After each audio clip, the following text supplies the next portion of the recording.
Most people know that sexual harassment in the workplace is prohibited. What about the harassment of employees with disabilities? Is that prohibited too? Does the Americans with Disabilities Act, also known as the ADA, cover disability harassment? The answer is yes. And as more people with disabilities enter the workforce, it's important for employers to know how to address this issue. This video will review how the ADA applies to disability harassment.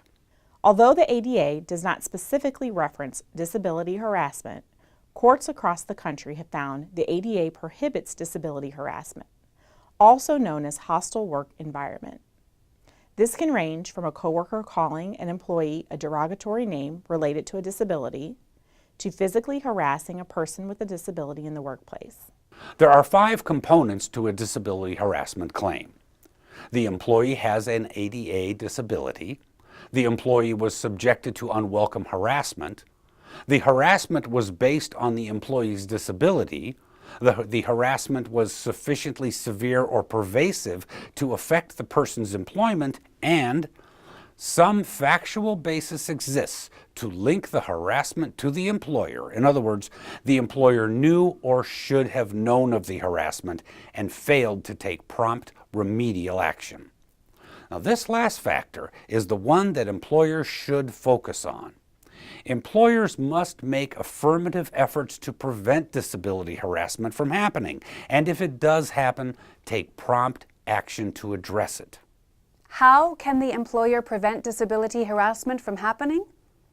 Many employers already have training and anti-harassment policies based on race and sex. Those trainings and policies should be modified to include disability. If no harassment policy or training is in place, employers should do so and make sure disability is included. How can the employer address disability harassment once it happens? Employers should strongly encourage managers and other employees to report disability harassment when it occurs.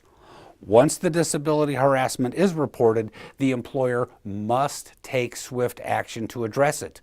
Otherwise, the employer could be viewed as allowing harassment to take place, which could result in being liable under the ADA.